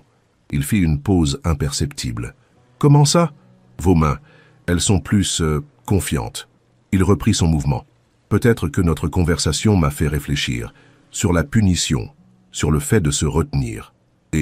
Et peut-être que j'ai décidé d'essayer de ne plus me retenir autant. » Ces mots résonnèrent profondément en elle. Elle sentit quelque chose se dénouer dans sa poitrine, comme si une corde trop longtemps tendue se relâchait enfin. Le massage continua, prenant une qualité presque méditative. Les mains de Thomas étaient toujours imparfaites techniquement. Il hésitait parfois, appliquait une pression inégale, perdait occasionnellement le rythme, mais il y avait une intention plus claire dans son toucher, une volonté d'utiliser pleinement ses capacités plutôt que de les brider délibérément. Vers la fin de la séance, alors qu'il travaillait sur ses jambes, il parla à nouveau. « J'ai pris une décision aujourd'hui. »« Quelle décision ?» demanda-t-elle, intriguée par son ton. « J'ai décidé de reprendre contact avec le monde médical. » Sa voix était calme mais déterminée. « Pas pour pratiquer à nouveau la chirurgie. Je ne pense pas que je le pourrais ou que je le devrais. Mais pour enseigner, peut-être, ou faire de la recherche. » Camille sentit une vague de joie la traverser. « Thomas, c'est merveilleux. C'est effrayant, admit-il, mais nécessaire, je crois. Comme vous l'avez dit, j'ai peut-être puni le monde autant que moi-même en gardant mes connaissances pour moi. Je suis fier de vous, dit-elle simplement. Il termina le massage dans un silence confortable. Lorsqu'il eut fini, il posa une main légère sur son épaule. « Je vais vous laisser vous habiller. Prenez votre temps. » Elle l'entendit sortir de la pièce et resta allongée un moment, savourant la sensation de détente qui imprégnait son corps. Quelque chose avait changé aujourd'hui, non seulement pour Thomas, mais peut-être aussi pour elle. Une graine avait été plantée, une possibilité entrevue. Lorsqu'elle sortit de la chambre vêtue de son peignoir, elle le trouva en train de ranger son matériel, son visage arborant une expression sereine qu'elle n'avait jamais vue auparavant. « Thomas », dit-elle doucement, attirant son attention. Il se tourna vers elle, une question dans les yeux. « J'ai également pris une décision aujourd'hui », annonça-t-elle. « Quand je retournerai à New York, je vais restructurer ma vie, déléguer davantage, créer de l'espace pour vivre, pas seulement travailler. » Un sourire éclaira son visage. « C'est une excellente décision. Et, continua-t-elle, prenant une profonde inspiration, je me demandais si, une fois que vous aurez repris contact avec le monde médical, vous envisageriez peut-être de venir à New York. Il y a d'excellentes institutions médicales qui seraient privilégiées de bénéficier de votre expertise. » La proposition resta suspendue entre eux, chargée d'implications non dites. Thomas la regarda longuement, une myriade d'émotions passant sur son visage. « Vous me proposez de m'aider à redémarrer ma carrière ? Je vous propose de continuer cette conversation, répondit-elle doucement. Cette connexion, quelle qu'elle soit. » Il s'approcha d'elle, s'arrêtant à une distance respectueuse. « Camille, je ne sais pas ce que c'est, cette chose entre nous. Je ne sais pas où cela pourrait mener, mais je sais que c'est significatif. Pour moi, du moins. Pour moi aussi, admit-elle, sentant son cœur s'accélérer légèrement. Ils se regardèrent, un long moment, l'air entre eux chargé de possibilités non explorées. « Nous avons encore quelques jours, dit finalement Thomas. Peut-être devrions-nous voir où il nous mène avant de faire des projets. Camille acquiesça, appréciant sa prudence, sa volonté de ne pas précipiter les choses. C'est sage. Il termina de ranger son matériel, puis se dirigea vers la porte. Avant de sortir, il se tourna vers elle une dernière fois. « Bonne nuit, Camille. Bonne nuit, Thomas. » Lorsque la porte se referma derrière lui, Camille resta immobile au milieu de son salon, consciente qu'elle se tenait au seuil de quelque chose de nouveau et d'inexploré. Une possibilité qui n'existait pas 2 semaines auparavant, quand elle était entrée à Sérénité, tendue et épuisée. Elle s'approcha de la baie vitrée et regarda l'océan, se demandant comment une rencontre avec un massothérapeute techniquement médiocre avait pu la transformer si profondément. Comment ses mains maladroites mais authentiques avaient pu atteindre des parties d'elle-même qu'elle avait cru fermées à jamais. Et surtout, elle se demanda ce que les jours à venir leur réservaient à tous les deux. Le lendemain matin, Camille fut réveillée par une agitation inhabituelle dans le centre. Des voix élevées, des pas précipités dans les couloirs, un sentiment général d'urgence qui contrastait avec l'atmosphère habituellement sereine de sérénité. Intriguée, elle s'habilla rapidement et sortit de son pavillon pour voir ce qui se passait. Elle trouva Élise dans le hall principal, donnant des instructions à plusieurs membres du personnel, son visage habituellement composé, trahissant une certaine anxiété. « Que se passe-t-il » demanda Camille en s'approchant. Élise se tourna vers elle, visiblement surprise de la voir. « Madame Devreau, bonjour. Nous avons une situation imprévue. » « Quel genre de situation ?» La directrice hésita, comme si elle pesait ce qu'elle pouvait révéler. « Nous avons reçu une visite inattendue. Une personne très influente qui souhaite séjourner à Sérénité, de manière urgente et discrète. » Camille haussa un sourcil. « Plus influente que moi ?» demanda-t-elle avec une légère taquinerie. Un sourire tendu apparut sur le visage d'Élise. « Différemment influente, disons. Une figure politique importante, je ne peux pas en dire plus. »« Je comprends », acquiesça Camille, respectant le besoin de discrétion. « En quoi puis-je aider ?»« En fait, » dit Élise, semblant soulagée par son offre, « il y a peut-être quelque chose. Cette personne a des exigences particulières concernant son bien-être. Elle a spécifiquement demandé les services de notre meilleur massothérapeute. » Un sentiment étrange s'empara de Camille. « Thomas ?» Élise hocha la tête. « Oui. Apparemment, sa réputation a voyagé plus loin que nous ne le pensions. Le problème est que nous avions programmé votre séance avec lui cet après-midi, comme d'habitude. Serait-il possible de la reporter à demain? Ou peut-être accepteriez-vous les services d'un autre thérapeute aujourd'hui ?» Camille sentit une pointe de déception, mêlée à une curiosité intense. Qui était cette personne mystérieuse qui connaissait Thomas et son travail unique? Et comment concilier cette demande spécifique avec le fait que Thomas était, techniquement parlant, un masseur médiocre? « Bien sûr, » répondit-elle finalement. « Je comprends les circonstances exceptionnelles. Dites à Thomas que nous reportons notre séance à demain. »« Merci de votre compréhension, » dit Élise. « Avec gratitude. Je suis navré pour ce désagrément. » Camille passa la journée dans une étrange agitation, partagée entre la déception de ne pas voir Thomas et la curiosité concernant ce visiteur mystérieux. Elle tenta de se distraire en lisant, en marchant sur la plage, en participant à une séance de méditation guidée, mais son esprit revenait constamment à cette situation intrigante. En fin d'après-midi, alors qu'elle était assise sur sa terrasse, observant le soleil qui commençait sa descente, vers l'horizon, elle aperçut une silhouette familière marchant le long de la plage. Thomas. Sans vraiment réfléchir, elle se leva et se dirigea vers les escaliers qui menaient directement de sa terrasse à la plage. Elle le rattrapa alors qu'il marchait d'un pas lent, apparemment perdu dans ses pensées. « Thomas !» appela-t-elle. Il se retourna, surpris, puis sourit en la reconnaissant. « Camille, je suis désolé pour aujourd'hui. Élise vous a expliqué ?»« Vaguement, » répondit-elle en le rejoignant. « Une visite importante et inattendue qui a spécifiquement demandé vos services. » Il hocha la tête, un sourire énigmatique aux lèvres. « C'est ça. Puis-je demander qui c'était ?» Elle savait que sa curiosité était peut-être déplacée, mais elle ne pouvait s'empêcher de poser la question. Thomas hésita. « Je ne suis pas censé en parler. Confidentialité professionnelle. »« Bien sûr, » acquiesça-t-elle rapidement. « Je comprends parfaitement. » Ils marchèrent côte à côte pendant un moment, leurs pas laissant des empreintes parallèles dans le sable humide. « Comment s'est passée votre journée ?» demanda-t-il finalement. « Étonnamment vide sans notre séance habituelle, » admit-elle, puis sourit pour alléger ses propos. « Je crois que je suis devenu accro à vos massages médiocres. Il rit doucement. Je suis flatté. Sérieusement, Thomas, continua-t-elle. Comment quelqu'un d'extérieur à Sérénité connaît-il votre travail? Élise a mentionné que votre réputation avait voyagé. Il s'arrêta et se tourna vers l'océan, contemplant les vagues qui venaient mourir sur le rivage. Disons que certaines personnes apprécient mes services malgré, ou peut-être à cause de, leur nature non conventionnelle. Des personnes comme moi, des personnes comme vous, confirma-t-il. Des personnes qui portent d'immenses responsabilités. Des personnes pour qui le toucher n'est généralement pas associé à la guérison, mais au service, à l'obligation, parfois même à la manipulation. Cette observation la frappa par sa justesse.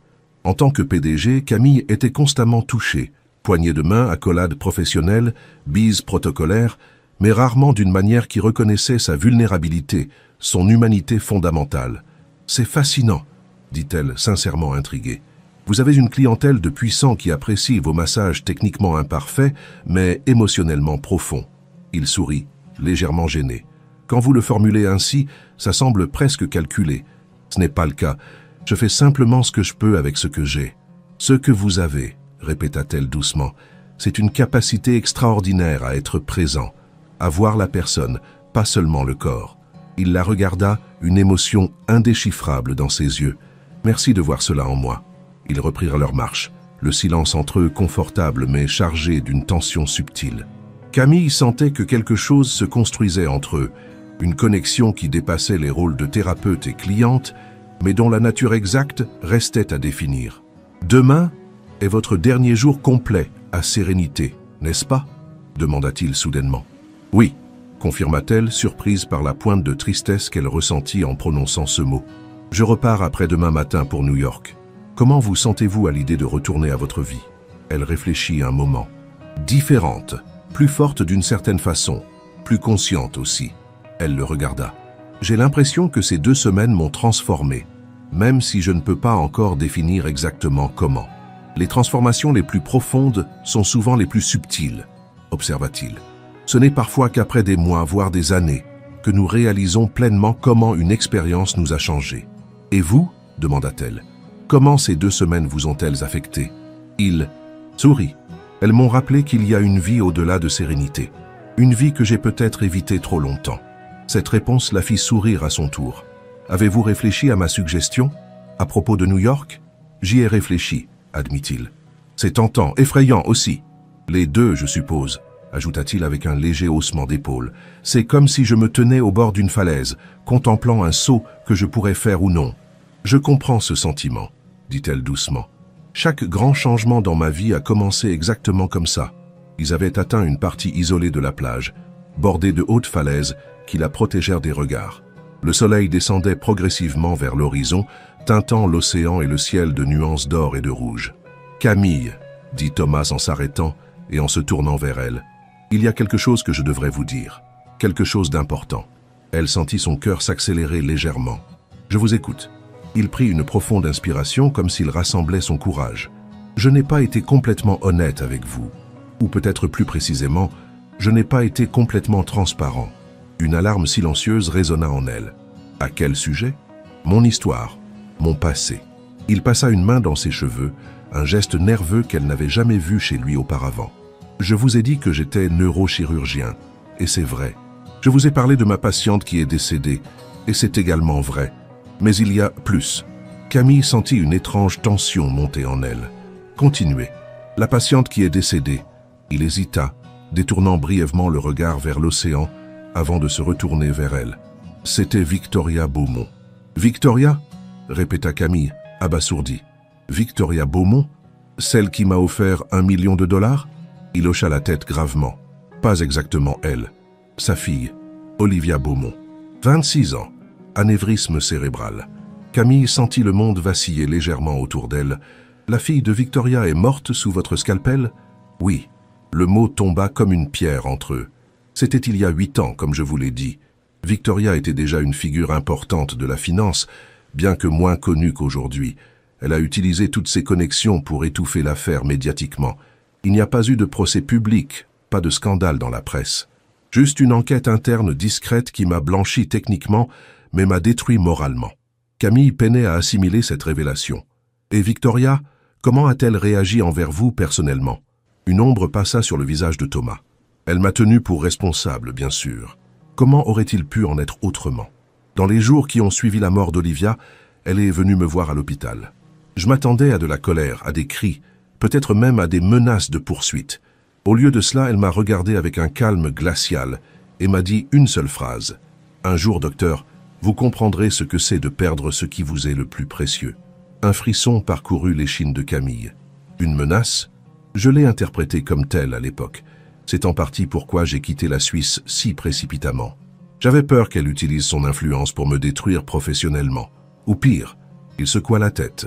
Mais avec le recul, je crois que c'était simplement l'expression de sa douleur. Une mère qui venait de perdre son unique enfant. Et maintenant, elle est ici, à Sérénité. Camille commençait à assembler les pièces du puzzle. C'est elle, n'est-ce pas, la figure politique importante qui a demandé vos services aujourd'hui? Thomas acquiesça lentement. Oui, elle est arrivée ce matin, demandant spécifiquement à me voir. J'étais terrifié, pour être honnête. Je pensais qu'elle venait enfin exécuter cette vieille menace. Que s'est-il passé? Demanda Camille, fascinée, malgré elle, par ce développement inattendu. Elle voulait parler et recevoir un massage. Un sourire incrédule apparut sur son visage. Apparemment, elle me suit depuis des années. Elle sait pour mes voyages, pour mon travail, ici, à Sérénité. Elle sait même pour mon manque de technique formelle. Comment? Est-ce possible? Elle a des ressources considérables et visiblement une détermination à toute épreuve. Il s'assit sur un rocher plat, invitant Camille à faire de même. Ce qui est étrange, c'est qu'elle n'était pas venue pour se venger. Elle était venue pour me remercier. Vous remercier? Répéta Camille, incrédule. Pourquoi? Pour avoir quitté la médecine. Il secoua la tête, comme s'il avait encore du mal à y croire lui-même. Elle m'a dit qu'après la mort d'Olivia, elle avait souhaité ma ruine. Elle avait engagé des enquêteurs privés pour me suivre, documenter chaque erreur que je pourrais commettre, trouver des moyens de me détruire. Mais ce qu'ils ont découvert l'a surprise. Qu'ont-ils découvert? Que je m'étais déjà détruit moi-même plus efficacement qu'elle n'aurait jamais pu le faire, que j'avais abandonné une carrière brillante pour errer sans but, portant ma culpabilité comme une pénitence. Et puis, plus tard, qu'à travers mes voyages et mes études, j'avais trouvé une autre façon d'utiliser mes mains, non plus pour des interventions de haute précision, mais pour une forme de guérison plus humble, plus imparfaite, mais parfois tout aussi profonde. Il fit une pause, regardant ses propres mains. Elle a dit que me voir travailler ainsi, techniquement maladroit mais complètement présent, lui a fait réaliser quelque chose, que nous étions tous les deux prisonniers du passé. Elle, enfermée dans sa quête de vengeance. Moi, dans mon auto-flagellation. Et que peut-être, après 8 ans, il était temps pour nous deux de nous libérer. Camille resta silencieuse un moment, absorbant cette histoire extraordinaire. Donc, elle vous a donné son absolution? En quelque sorte, acquiesça-t-il. Elle m'a dit qu'elle ne me pardonnait pas, qu'elle ne pourrait probablement jamais pardonner complètement la perte de sa fille, mais qu'elle me libérait de sa haine, et qu'elle espérait que je me libérerais de ma propre punition. C'est incroyable, murmura Camille. Et maintenant, comment vous sentez-vous? Un sourire étrange, presque paisible, apparut sur son visage, comme si un poids que je portais depuis si longtemps avait soudainement été allégé. Pas complètement enlevé, je porterai toujours la responsabilité de ce qui est arrivé à Olivia, mais transformé en quelque chose que je peux porter sans être écrasé. Il la regarda directement. Et cela change ma perspective sur votre invitation à New York, sur l'idée de reprendre contact avec le monde médical, de peut-être enseigner ou faire de la recherche. En bien, j'espère? Demanda-t-elle doucement. Oui, confirma-t-il. En bien. Je crois que je suis prêt à envisager sérieusement cette possibilité. Camille sentit une joie inattendue l'envahir. Je suis heureuse de l'entendre. Mais, ajouta-t-il, son expression devenant plus sérieuse, il y a autre chose dont nous devons parler. Victoria n'est pas venue à Sérénité uniquement pour me voir. Camille fronça les sourcils. Que voulez-vous dire? Elle est venue pour vous aussi. Il hésita comme s'il cherchait les bons mots. Elle m'a parlé de sa proposition. Le $1 million pour vous retirer de l'acquisition de Soft Vision. Oh, Camille se sentit soudain sur la défensive. Et elle m'a expliqué pourquoi cette acquisition est si importante pour elle. Il la regarda avec intensité. Camille, Saviez-vous que Soft Vision développe une technologie de reconnaissance faciale qui pourrait être utilisée pour identifier précocement les signes d'anévrismes cérébraux? Cette information l'a pris complètement au dépourvu. Non, je ne savais pas. Nos équipes s'intéressent à leur technologie pour des applications de sécurité et d'authentification. C'est leur application principale, oui, mais ils ont une division de recherche médicale qui travaille sur cette application spécifique depuis 3 ans. Victoria finance personnellement cette recherche. En mémoire d'Olivia, Camille sentit sa vision du monde basculer légèrement. Donc sa plateforme de sécurité financière est en partie un prétexte, confirma Thomas. Son véritable objectif est de développer et de déployer cette technologie à grande échelle, potentiellement pour sauver des milliers de vies, des vies comme celle de sa fille. Un silence lourd s'installa entre eux, uniquement troublé par le bruit des vagues et le cri occasionnel d'une mouette. « Je ne savais pas », dit finalement Camille. « Comment aurais-je pu savoir ?»« Vous ne pouviez pas », répondit doucement Thomas. Victoria joue ses cartes très près de sa poitrine. Elle n'a jamais rendu publique cette motivation personnelle. « Mais maintenant que vous savez, maintenant que je sais, » reprit Camille, « vous vous demandez si cela change ma décision concernant l'acquisition. » Il acquiesça simplement, ses yeux ne quittant pas les siens. Camille se leva et fit quelques pas vers l'océan, essayant de mettre de l'ordre dans ses pensées. D'un côté, il y avait son entreprise, ses actionnaires, la stratégie d'expansion qu'elle avait soigneusement élaborée et dans laquelle Soft Vision jouait un rôle clé. De l'autre, il y avait cette révélation sur les motivations profondes de Victoria, cette possibilité de sauver des vies, de prévenir des tragédies comme celle qui avait frappé la famille Beaumont. « Ce n'est pas si simple », dit-elle finalement, se retournant vers Thomas. « Il ne s'agit pas seulement de moi ou de Victoria. Il y a des milliers d'emplois en jeu, des engagements envers mes actionnaires, une vision d'entreprise que j'ai construite pendant des années. Je comprends, dit-il avec une douceur qui l'a surpris, et je ne vous juge pas, quelle que soit votre décision. Je voulais simplement que vous ayez toutes les informations. » Elle le regarda longuement, frappée par sa capacité à comprendre les nuances de sa position, à ne pas la pousser dans une direction ou une autre. « Merci pour cela, » dit-elle finalement. « Je vais y réfléchir. » Sérieusement. Le soleil touchait maintenant l'horizon, baignant la plage d'une lumière dorée. Ils restèrent là un moment, côte à côte, contemplant ce spectacle naturel dans un silence confortable. « Nous devrions rentrer, » dit finalement Thomas. Il commence à faire frais. Ils marchèrent côte à côte le long de la plage, leurs esprits occupés par les révélations de la journée. À mi-chemin du centre, Camille s'arrêta soudainement. « Thomas, » dit-elle, « j'aimerais rencontrer Victoria, avant de prendre ma décision. » Il la regarda avec surprise. « Vous êtes sûr ?»« Oui, si elle est encore à Sérénité demain, pourriez-vous arranger cela ?» Il hocha la tête. « Je peux essayer. Elle m'a dit qu'elle restait jusqu'à demain soir. »« Parfait. » Elle reprit sa marche, son esprit déjà occupé à formuler ce qu'elle dirait à Victoria Beaumont lors de cette rencontre qui pourrait tout changer. Le lendemain matin, Camille se réveilla avec une clarté d'esprit qu'elle n'avait pas ressentie depuis longtemps. La nuit lui avait apporté, sinon des réponses définitives, du moins une direction à suivre. Elle s'habilla avec soin, optant pour une tenue simple mais élégante, un pantalon de lin blanc et une blouse en soie bleu marine, puis se rendit au bâtiment principal où Thomas lui avait donné rendez-vous. Il l'attendait dans le petit salon privé, l'air plus formel qu'à l'accoutumée dans une chemise propre et un pantalon bien coupé, quoique toujours simple. « Victoria nous attend dans le jardin zen », dit-il en guise de salutation. Elle a accepté la rencontre sans hésitation. « Merci d'avoir arrangé cela », répondit Camille, remarquant sa nervosité évidente. « Tout va bien ?»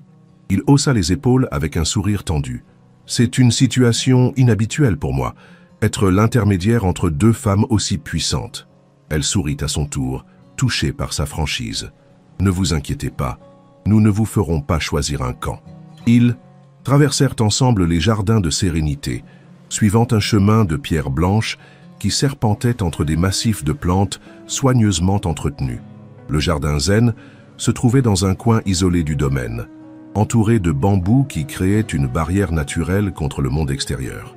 Victoria Beaumont était assise sur un banc de pierre face à un petit étang où nageaient paresseusement quelques carpes koi. Vêtue d'un simple tailleur pantalon beige, ses cheveux blonds coiffés en un chignon lâche, elle paraissait plus détendue, plus accessible que lors de sa visite impromptue quelques jours plus tôt. Elle se leva à leur approche, son expression indéchiffrable. « Camille, Thomas m'a dit que vous souhaitiez me parler. »« Bonjour Victoria », répondit Camille, lui tendant la main. « Merci d'avoir accepté cette rencontre. » Victoria serra sa main, un geste formel, mais sans hostilité. « Je vous laisse, mesdames, » dit Thomas, clairement mal à l'aise. « Prenez tout le temps dont vous avez besoin. » Il s'éloigna rapidement, les laissant seuls dans le jardin paisible. Victoria se rassit et invita Camille à faire de même. « Thomas vous a parlé, » dit Victoria sans préambule, une constatation plutôt qu'une question. « Oui, » confirma Camille. « Il m'a parlé d'Olivia et de la véritable raison pour laquelle vous voulez acquérir Soft Vision. » Victoria acquiesça lentement. « Je me doutais qu'il le ferait.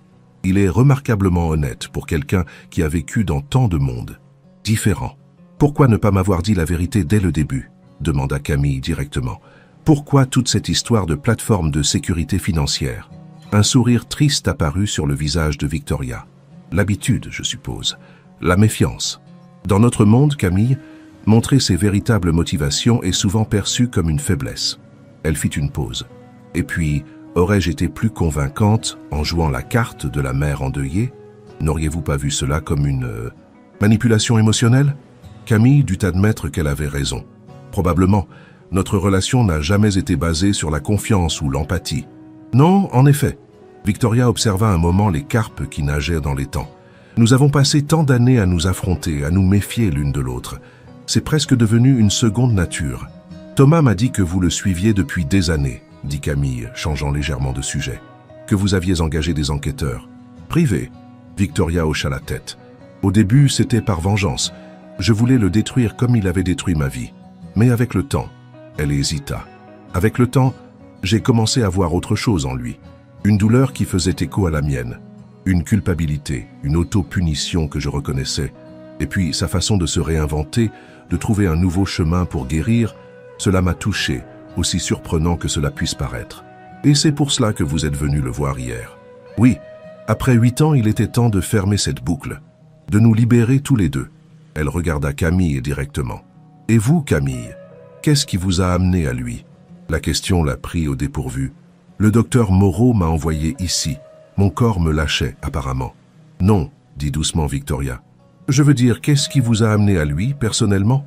À cet homme étrange aux mains maladroites, mais au cœur si présent? Camille réfléchit un moment.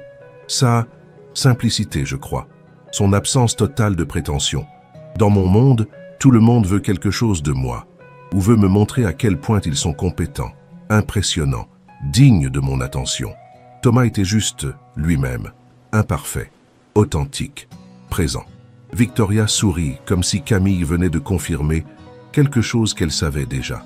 Il a ce don, n'est-ce pas, de vous faire sentir vu, pas comme une PDG, pas comme une figure de pouvoir, mais comme un être humain, avec toutes vos vulnérabilités et vos forces.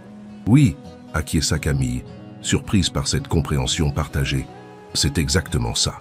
Un silence s'installa entre elles, moins tendu que lors de leur précédente rencontre. Le seul bruit était celui de l'eau de l'étang, agitée par les mouvements occasionnels des poissons. « Victoria, » dit finalement Camille, « j'aimerais vous proposer quelque chose, une alternative à ma démission de l'acquisition de Soft Vision. » Victoria haussa un sourcil, intriguée. « Je vous écoute. »« Un partenariat, » expliqua Camille. « Devro Technologies et Beaumont Holdings unissent leurs forces pour acquérir Soft Vision ensemble. Nous apportons notre expertise en intelligence artificielle et en déploiement à grande échelle. Vous apportez votre vision médicale et vos connexions dans le secteur de la santé. » Victoria la considéra avec un mélange de surprise et d'intérêt. « Un partenariat? Après toutes ces années de rivalité? » « Précisément à cause de ces années, » répondit Camille. « Nous avons passé trop de temps à nous battre l'une contre l'autre, alors que nous aurions pu accomplir tellement plus en travaillant ensemble. La technologie de Soft Vision a un potentiel énorme, tant dans les applications de sécurité que dans le domaine médical. Pourquoi devrions-nous la limiter à l'un ou à l'autre? » Victoria resta silencieuse un moment, considérant visiblement cette proposition inattendue. Et comment fonctionnerait concrètement ce partenariat? Une joint-venture, expliqua Camille, son esprit d'affaires prenant le dessus. Nous créons une nouvelle entité, détenue à parts égales par nos deux entreprises. Soft Vision devient une filiale de cette entité. Nous investissons toutes les deux dans le développement de toutes les applications de leur technologie. sécurité, finance et médicale. Chacune apporte ses forces et ses réseaux. Et la division de recherche médicale, celle qui travaille sur la détection précoce des anévrismes, elle devient une priorité absolue, affirma Camille. Avec des ressources accrues, un accès à nos équipes d'IA et une voie accélérée vers les essais cliniques et les approbations réglementaires. Victoria l'étudia attentivement. Pourquoi feriez-vous cela, Camille? Ce n'est pas simplement une décision commerciale. Camille prit une profonde inspiration. Non, ce n'est pas uniquement commercial. Ces 2 semaines ici, elles m'ont changé. Thomas m'a aidé à voir au-delà de ma propre forteresse, à réaliser que le succès et le pouvoir ne sont pas des fins en soi, mais des moyens pour accomplir quelque chose de significatif. Elle fit une pause. Sauver des vies grâce à cette technologie, éviter à d'autres familles de vivre ce que vous avez vécu, ça me semble être quelque chose de significatif. Les yeux de Victoria brillèrent d'une émotion contenue. Oui, ça l'est. Alors, demanda Camille, qu'en pensez-vous? Un partenariat au lieu d'une compétition? Victoria tendit lentement sa main. J'accepte votre proposition, Camille. Un partenariat. Elles se serrèrent la main, scellant cet accord improbable né dans le jardin zen d'un centre de bien-être isolé.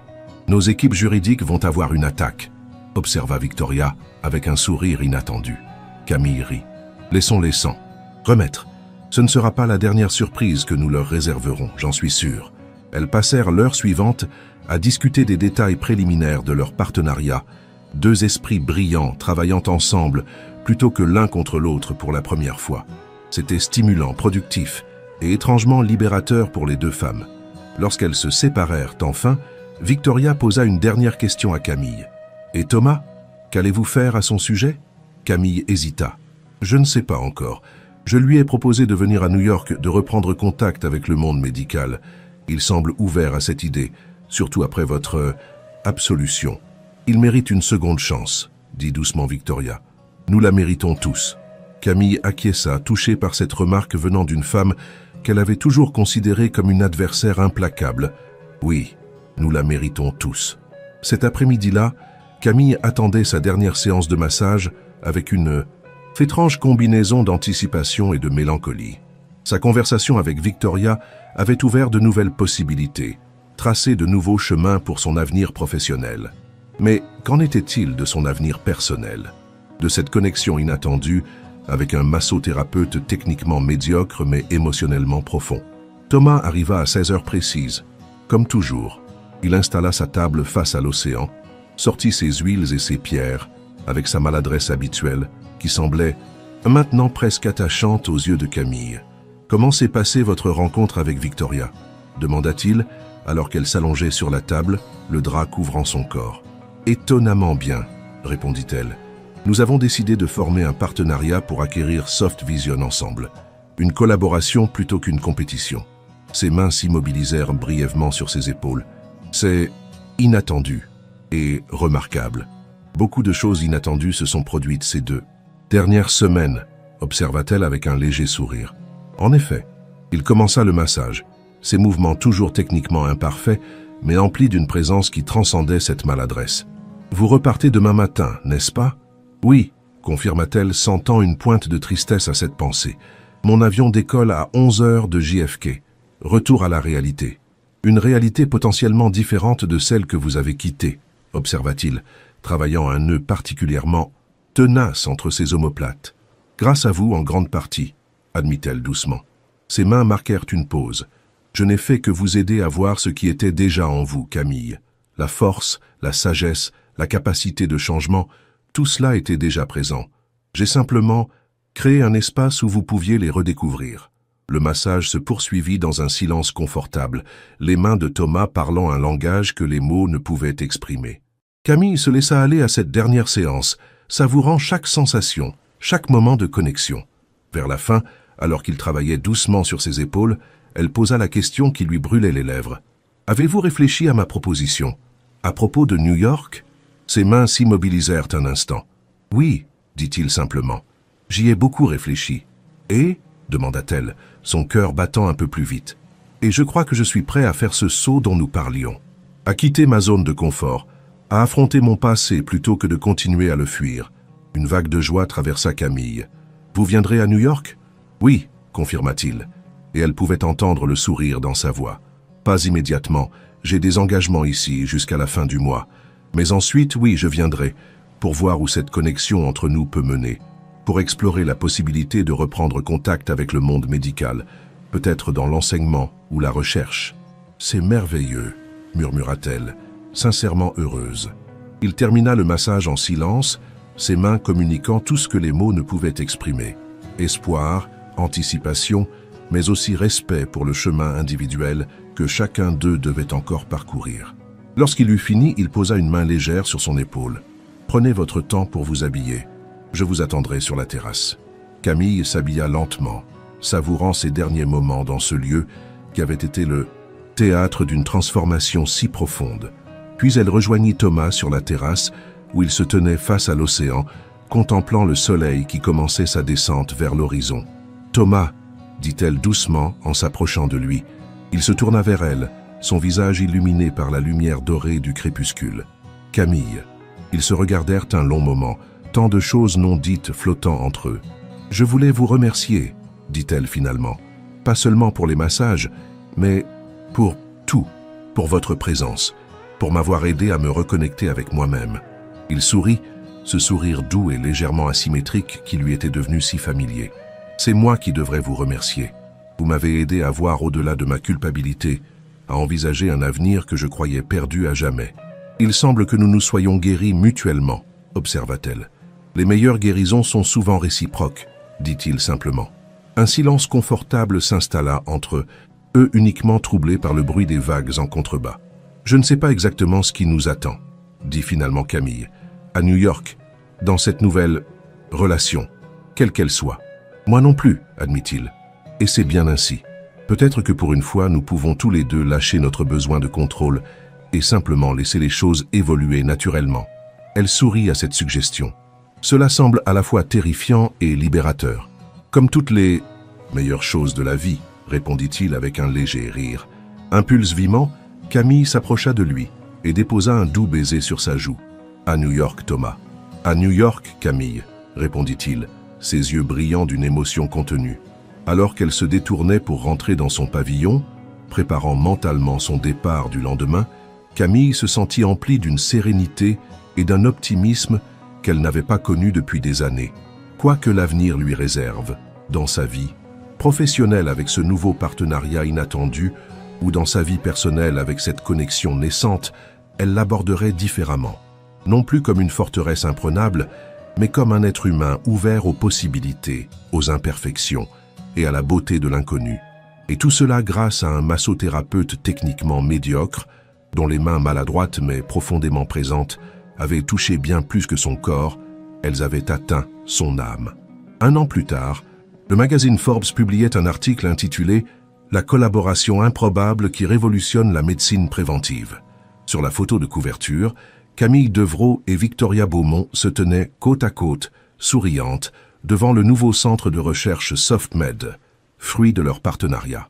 Dans les bureaux de ce même centre, un ancien neurochirurgien devenu professeur dirigeait une équipe de jeunes chercheurs, les guidant dans le développement d'algorithmes d'IA capables de détecter des anévrismes cérébraux avant qu'ils ne deviennent fatals. Et chaque soir, dans un penthouse avec vue sur Central Park, Camille rentrait à une heure raisonnable pour retrouver Thomas. Ils dînaient ensemble, parlèrent de leur journée, puis souvent, il posait ses mains sur ses épaules, toujours techniquement imparfaites, mais infiniment présentes, et commençait à défaire les tensions de la journée. Dans ces moments, Camille se rappelait souvent cette offre d'1 million de dollars qu'elle avait refusée. 1 million pour abandonner une acquisition qui, finalement, avait mené à un partenariat valant des milliards. 1 million pour ne pas rencontrer un massothérapeute médiocre qui avait transformé sa vie. Certaines choses, réalisait-elle avec un sourire, n'avaient tout simplement pas de prix.